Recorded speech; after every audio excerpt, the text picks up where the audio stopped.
everyone. Happy Friday. I hope you guys have had a really great week.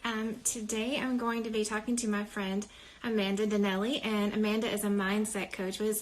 That's a really good quality to have in a friend who is also your business bestie. So I love talking to her, and it looks like she's ready. So we'll let Amanda see what she's doing today and get a few tips from her, because I am actually having one of those days where I'm in a really big slump. I'm like having to do the kind of do three things method. And I was saying that I'm just kind of having one of those slumpy days where like I really don't feel like doing anything. And I bailed on my sister. We were supposed to go to bar today, and I'm just kind of like, okay, just get through this thing, just get through this thing. So how is your morning going? Tell us what you did this morning, because I know morning routines are especially important to you. Yes. Oh my gosh. Amazing. So the day is going well so far. Woke up. Fridays are always a little bit more relaxed, a little bit of the deviation from the usual schedule because Brian doesn't normally work on Fridays. So he's home and things are just like a little bit slower, which is kind of nice. And the cleaning lady also comes on Fridays, which is amazing. So we were running around the house today, cleaning up for her and like doing all the dishes that had somehow piled up. And then I did Pilates. So I kind of alternate my running routine with Pilates, just so that I can kind of get some sort of movement in every day, because I find that my productivity is better, my attitude is better, my mindset is better, like everything's better when I get a workout in. So I do it through the Balanced Life, and it's an online like video membership service. And I actually do her Tighten and Tone program, and I like love these two 40-minute videos. I'm like obsessed with them. And I'm like, I'm actually getting muscle too, which is really cool. So it's just really fun. And I did that this morning. And then I was like, okay, I knew I have to like hop on the interview with Shanna, so I'm going to try to look a little better than usual. So I put makeup on for you guys. Okay, so do you wear makeup every day? I actually do, but like not usually on Fridays, because that's kind of like my chill day. And I also do podcast recordings on Fridays, but that like I don't have to see people for that, so I'm like, it's my day off, you know. Okay. Also, could sound like a totally creepy question, but what do you usually wear? Because I felt like whenever I worked in corporate, I was an art director at a Fortune 100, so I spent a lot of money in Anthropologie and wore like all the cute dresses and, the heels and all that kind of stuff. But then when I started working at home, it's like, that would be really stupid. So then it's like, I felt like I had to have a whole other wardrobe, because otherwise I was just wearing my workout clothes all day, because I would go to the gym and then I was like, well, I don't want to put my pajamas on. So I really didn't have anything else to wear. Yeah, so totally.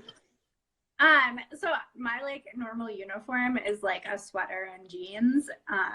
And that's like pretty much what I wear every day. I'm like thinking, I'm like, no, it's pretty much every day. Sometimes I have like a silk top I'll throw on when I have to go to like a meeting, and like a pair of like heels that I like. But other than that, like I have like a pretty standard outfit. Hold on. Sweater. But yeah, no, I can totally relate to that. And I can't say like things didn't change that much when I started working for myself, because I worked in pretty casual atmospheres anyway, where like jeans were normal. But I did, when I moved, out to Denver, I like slimmed down my wardrobe entirely, because I just found that it was like taking me way too much effort and like thought to get ready in the morning, when in actuality, like I wasn't necessarily going to see that many people during the day. So I was like, this is like a level of decision I do not need to be making. So I like really pared down what I keep in my closet, so that they're only like, I think it's like probably like 10 tops and like a few pairs of jeans that I rotate pretty regularly. Well, I am definitely more of a minimalist. Like I hate to have a lot of stuff, but it's actually taken some time. I feel like every time I clean out my closet, I think there can't possibly be this much extra crap in here, but then there is. Yeah. And I get rid of a bunch of other stuff, which some of that has to do with like having a baby, being pregnant, and then trying to lose the baby weight. And so there's like things that are expandable that I feel like I need to keep, but don't really love. So maybe I can get rid of that now, especially with these bar glasses. I know, right? See that. It's such a good feeling too, to like just like pare that stuff down and not And not have the extra like clutter. talk about mindset. I like, people, whatever, there's got to be a word for it. People that are like, love to accumulate stuff. I'm the opposite of it. Like, I feel really good. I feel so much more focused and clear when I get rid of things. Like, I just can't have a lot of stuff. It literally gives me anxiety. And then, and I'm thinking about mindset and like working from home.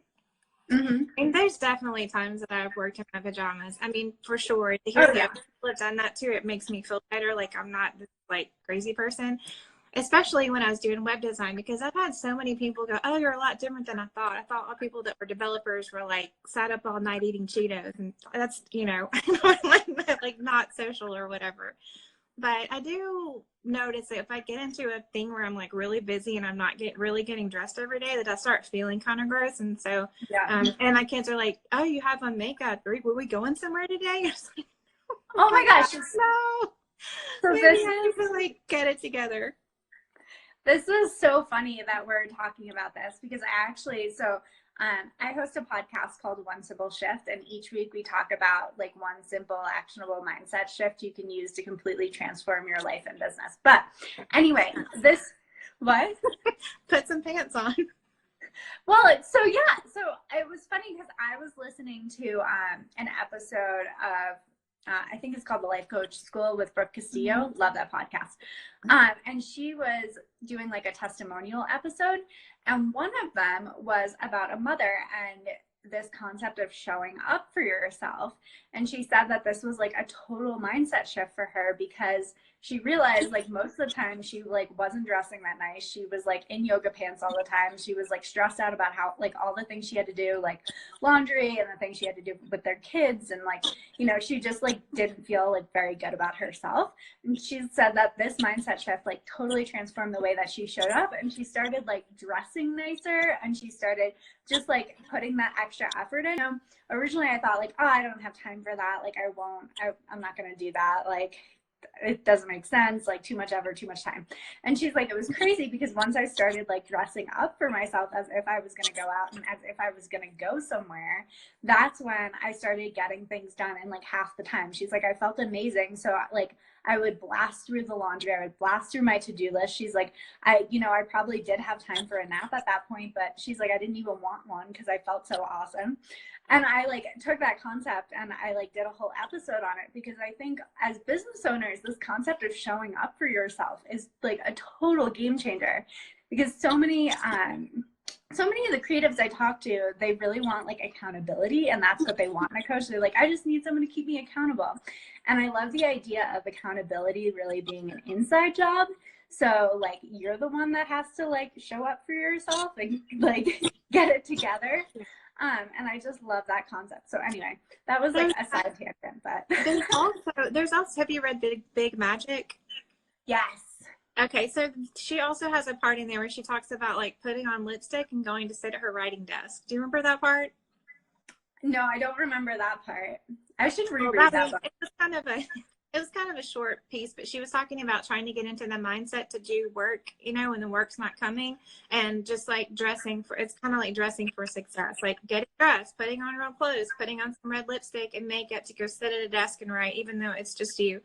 But I mean, I definitely believe that. Like, I don't get super dressed up every day, but when I think about it, it takes me maybe 5 minutes to put on makeup because I don't have on a lot of makeup and it doesn't take me long. So why don't I do it? Is it that I'm too lazy to take it off at night? Like, that's great. It's crazy because it does make me feel better. And, but I kind of made this deal with myself talking about accountability that if I love myself, then I should treat myself like I would somebody that I care about and do one nice thing for myself every day. Oh, I love that. So I don't mean like, I mean, of course, I'd love to go get a massage every day in my dream life. When I make millions of dollars, I will do that every day. But what I mean is just exercising. So thinking about it more like I'm going to do something for myself or going for a walk, which some of those things aren't always easy when you're a mom. Like, I have my kids tied to the chair right now. Just don't tell anybody. So but I mean, but putting on makeup or washing my face, I bought some really good bath salts at the 70% off at rack at Target. This is really good. It's like Nice. cotton fig or whatever. And so I've been pretty consistent about it. So I think that, like sometimes it's easy to not be accountable to yourself, but like trying to make yourself a promise that you're going to continue to do something, and then thinking about like, do I really want to be a person who can't even keep a promise to myself? Right. Well, and that's also like, that's where the work is, right? Is like, it's not in all the stuff that you promise everyone else that you're doing. It's the stuff that you promise yourself that you're going to show up for. Like, that's the hard part, because you're like, most people themselves are the first thing they'll let go. Yeah. Yeah.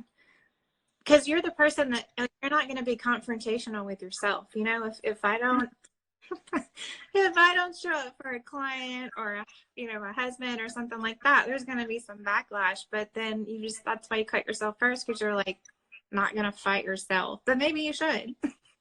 So yeah, so this is super interesting too. I was listening to a podcast by I think her name is Catherine, but Manifestation Babe, and she was talking about how human nature is equally driven by like both positive benefits and negative consequences.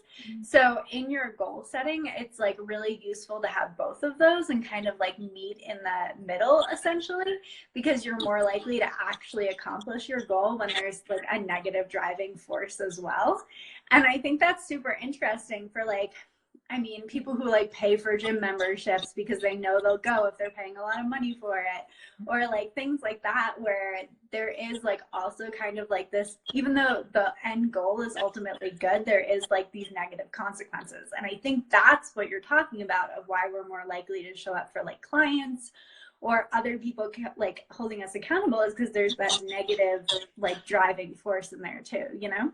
But another thing is like, if you have friends, so at our last gym, the last place we lived, I had a group of friends that we used to work out together. And so somebody would text that it would never feel like a day, God, I really don't want to go today. They would text me, because they texted me, I'm like, oh, I've got to go up.